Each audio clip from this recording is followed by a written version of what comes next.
नमस्कार दर्शकबिन साथीभाइ सम्पूर्णमा आज फेरि म चाहिँ तपाईहरुलाई अब यो जुन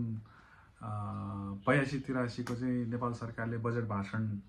जुन प्रस्तुत गरेको थियो संघीय सरकारले चाहिँ हैन प्रस्तुतिकरण गरेको थियो संघीय संसदमा चाहिँ अब त्यो चाहिँ तपाईको सामूहिक बैठक बसेर चाहिँ त्यसमा चाहिँ अब हामीले कुरा गरौँ अब यो जुन स्वास्थ्य क्षेत्रमा चाहिँ हैन कस्ता कस्ता विषयहरू चाहिँ यी बजेट भाषणमा चाहिँ अटे अथवा चाहिँ यसमा चाहिँ समावेश भएको भन्ने विषयमा चाहिँ अलिकति चर्चा गरौँ।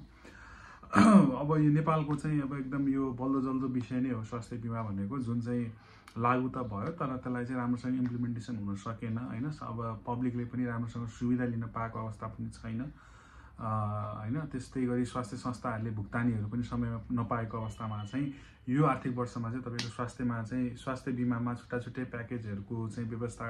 गरिने र अहिलेसम्म चाहिँ भुक्तानी नभएका जुन स्वास्थ्य संस्थाहरू छन् बीमाको चाहिँ त्यस्तालाई चाहिँ अब तेस्रो पक्षद्वारा चाहिँ परीक्षण गरेर चाहिँ भुक्तानीहरू पनि प्रोभाइड गर्ने भन्ने चाहिँ कुरा पनि यो वर्षको यो आर्थिक वर्षको चाहिँ बजेट भाषणले समावेश गरेको छ। त्यस्तै गरी चाहिँ तपाईको 7वटै प्रदेशमा चाहिँ मुटु सम्बन्धी क्यान्सर सम्बन्धीदेखि लिएर जलन उपचारका लागि चाहिँ एक चाहिँ डेडिकेटेड अस्पतालहरू चाहिँ अब निर्धारण गर्ने हैन। अब त्यहाँको चाहिँ अब पूर्वाधारहरूको हैन हेरेर तपाईको अब अस्पतालहरू छन् भने त्यस्तै अस्पताललाई चाहिँ तपाईको चाहिँ ती अस्पतालहरू तोकेर पनि गर्न सकिन्छ अथवा त्यस्ता अब यी सबै सेवाहरू दिनको लागि चाहिँ अब डिपार्टमेन्ट थपेर हुन्छ कि अथवा पूर्वाधार चाहिँ निर्माण गरेर हुन्छ कि हैन। चाहिँ हरेक 7वटै प्रदेशमा चाहिँ तपाईको मुटु क्यान्सरदेखि लिएर यी जलन उपचारहरूको लागि चाहिँ एउटा डेडिकेटेड अस्पतालहरू चाहिँ तोकिदिने भनेर पनि त्यसरी चाहिँ सेवालाई वृद्धि गर्ने हैन अभिवृद्धि गर्ने भन्ने विषयमा पनि यो बजेट भाषणले चाहिँ समेटिएको छ। त्यस्तै गरी चाहिँ अब यो चाहिँ तपाईको नेपाल सरकारले चाहिँ जुन चाहिँ स्वास्थ्य सेवा चाहिँ सबै सम्पूर्ण नागरिकलाई चाहिँ प्रदान गर्दै आएको छ हैन, चाहे त्यो प्रिभेन्टिभ होस् अथवा क्युरेटिभ होस्, यस्ता सबै सम्पूर्ण खाले चाहिँ हेल्थ रिलेटेड सर्भिसेसहरू पनि अब के गर्ने त भन्दा चाहिँ रोबोटिक प्रविधिबाट चाहिँ अब त्यस्ता स्वास्थ्य सेवाहरू प्रदान गर्ने भनेर चाहिँ बजेट भाषणमा चाहिँ प्रस्तुतिकरण भएको छ। यो एउटा राम्रो पक्ष हो। अहिलेको जमाना चाहिँ अब तपाईको ग्लोबली नै टेक्नोलोजीमय भइसकेको अवस्थामा चाहिँ नेपालको सरकारी क्षेत्रमा पनि स्वास्थ्य संस्थाहरू रोबोटिक प्रविधिबाट चाहिँ अब सञ्चालन गरिने पब्लिकलाई चाहिँ सेवा दिने स्वास्थ्य सेवा दिने भन्नु कुरा चाहिँ अभियसली यो पब्लिकको लागि चाहिँ एकदम राम्रो कुरा हो। त्यसै गरी अब नेपालको संविधानको धारा 35मै के कुरा उल्लेख गरिएको छ भन्दा आधारभूत स्वास्थ्य सेवा चाहिँ सम्पूर्ण नागरिकले चाहिँ निशुल्क पाउनुपर्छ भनेर चाहिँ भनेका कुराहरू पनि छन् र त्यही चाहिँ तपाईको धारालाई टेकेर चाहिँ 753वटै गाउँपालिकामा चाहिँ तपाईको आधारभूत अस्पतालहरू निर्माणका प्रक्रियामा रहेका छन्, कुनैमा सञ्चालनमा पनि आइसकेका छन्। 98वटा औषधि चाहिँ त्यो आधारभूत स्वास्थ्य सेवा अन्तर्गतका चाहिँ नेपाल सरकारले निशुल्क रूपमा चाहिँ स्थानीय तहका स्वास्थ्य संस्थाहरूबाट वितरण पनि गर्न सुरु गरिसकेको छ। तर सबै ठाउँमा चाहिँ पहुँच पुगिसकेको अवस्था छैन। सबै 77वटै जिल्लाका चाहिँ 753वटै गाउँपालिकामा चाहिँ तपाईको आधारभूत अस्पताल भनेर चाहिँ अस्पतालहरूले चाहिँ सेवा सञ्चालन गर्न सकिरहेको अवस्था छैन। योभन्दा पहिलो संरचनामा रहेका जुन प्राथमिक उपचार केन्द्रहरू अथवा स्वास्थ्य चौकी भनेर त्यस्ता नाममा पनि केही लेभलमा चाहिँ सेवाहरू प्रोभाइड चाहिँ गरिरहेको अवस्था छ हैन। तर चाहिँ कम्प्लिटली चाहिँ त्यो चाहिँ जुन आधारभूत बीएचएस सर्भिसेसहरू चाहिँ नेपाल सरकारले कम्प्लिटली चाहिँ सर्भिस दिन नसकिरहेको अवस्थामा चाहिँ यो वर्षको आर्थिक वर्षको बजेट भाषणले चाहिँ के भनेको छ भन्दा आधारभूत अस्पतालहरू निर्माणका लागि चाहिँ तपाईको 11 अर्ब 24 करोड रुपियाँ चाहिँ बजेट चाहिँ विनियोजन गरेको अवस्था छ। अब यसले गर्दा के हुन्छ भन्दा अभियसली जुन चाहिँ डिपिआर बनेर रेडी भएका छन् अब त्यस्तामा चाहिँ तपाईको अब भवनहरू निर्माणका प्रक्रियाहरू अगाडि बढेर चाहिँ यो आधारभूत सेवाहरू चाहिँ सम्पूर्ण नागरिकले चाहिँ पाउँछन्। अब त्यस्तै गरी अर्को कुरा छ चाहिँ अब यो जुन नेपालको चाहिँ पुरानो अस्पताल पनि भनिएको छ वीर अस्पताल। सो यो वीर अस्पतालबाट चाहिँ विभिन्न किसिमका चाहिँ सेवाहरू अहिले पनि प्रदान गर्दै आएको अवस्था छ। तर अब चाहिँ अब यो आर्थिक वर्षको बजेट भाषणले चाहिँ के भनेको छ भन्दा चाहिँ यो वीर अस्पतालबाट पनि तपाईहरूले अन्तर्राष्ट्रिय स्तरको चाहिँ स्वास्थ्य सेवा पाउनुहुनेछ र त्यस्तो लेभलको चाहिँ अस्पताल बनाइनेछ भन्ने कुरा चाहिँ तपाईको यो वर्षको आर्थिक वर्षको बजेट भाषणमा चाहिँ प्रस्तुतिकरण भएको छ है। त्यस्तै गरी अब अर्को कुरा गरौँ। त्यस्तै गरी चाहिँ अब नेपाल चाहिँ अब जियोग्राफिकल्ली पनि अलिकति विकट दुर्गम स्थानहरू धेरै भएको ठाउँ छ नि त। सिटी एरियाहरूमा त डिफ्रेन्ट फेसिलिटिजहरू होला, तर तपाईँको अहिलेको अवस्थामा पनि जुम्ला हुम्ला डोल्पा होइन मुस्ताङ मुगुतिर चाहिँ अब बाटोको राम्रो पहुँच छैन। स्वास्थ्य कर्मीहरू पनि अब त्यहाँ अपर्च्युनिटी नभएको भएर लङ टर्मको लागि चाहिँ गएर बस्ने अवस्था छैन। कन्सल्टेन्टहरू पनि गएर त्यहाँ गएर बसेर पनि तपाईँको कस्तो हुन्छ भन्दा पेसेन्टहरू चाहिँ धेरै भएनन् भने उनीहरूको चाहिँ अब त्यो हुन्छ नि प्रोडक्टिभ नहुन पनि सक्छ। यस्तो अवस्थामा चाहिँ स्वास्थ्य सेवामा चाहिँ अब कसैलाई वञ्चित त गराउनु भएन फेरि। सो सबैलाई चाहिँ पहुँच हुने गरी चाहिँ टेलिमेडिसिन र डिजिटल हेल्थ सेवा पनि अब चाहिँ विस्तार गर्ने भनेर चाहिँ नेपाल सरकारले चाहिँ अब यो चाहिँ योजना बनाएको छ र यी कुराहरू चाहिँ तपाईँको यो आर्थिक वर्षको बजेट भाषणमा पनि प्रस्तुतिकरण भएको तपाईँहरूले देख्न पाउनुहुन्छ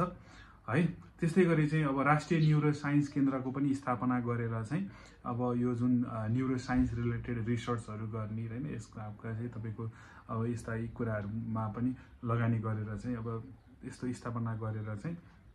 होइन अनुसन्धान गर्ने अनि त्यसपछि उपचार गर्ने भन्ने विषयमा पनि तपाईँको यो वर्षको आर्थिक वर्षले चाहिँ तपाईँको चाहिँ कुरा गरेको छ। अब त्यो मात्र नभइकन अब के भनिएको छ भन्दा जुन चाहिँ टेकुमा अवस्थित राष्ट्रिय जनस्वास्थ्य प्रयोगशाला छ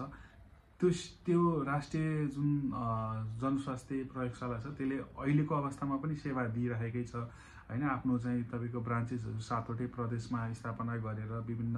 निकायहरूलाई आफ्ना अन्तर्गतका विभिन्न ल्याबहरूलाई चाहिँ नियमन गरेर अहिलेको अवस्थामा राम्रो नै छ, नराम्रो छ भन्न खोजिएको होइन, तर अझ व्यवस्थित बनाइने होइन अन्तर्राष्ट्रिय स्तरको चाहिँ अब चाहिँ तपाईँको प्रयोगशाला बनाइने र उपचार गर्नको लागि अथवा ल्याब टेस्ट गर्नको लागि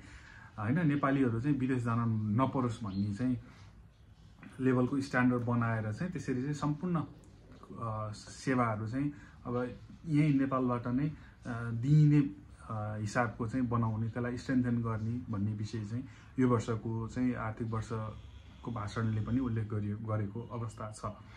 त्यस्तै गरी अब यो एलोप्याथिकको कुरा मात्र नभइकन होइन तपाईँको ट्रिटमेन्ट सिस्टम्समा चाहिँ तपाईँको नेपाल चाहिँ अब आयुर्वेदिकमा पनि एक हिसाबको चाहिँ पकड भएको कन्ट्री हो नेपाल, इन्डिया जस्तो देशहरू। सो यो जुन सिंहदरबारमा भएको वैद्यखानाको क्षमतालाई पनि अभिवृद्धि गर्ने भनेर चाहिँ यो वर्ष चाहिँ तपाईँको बजेट भाषणमा चाहिँ अब प्रस्तुतिकरण गरिएको छ।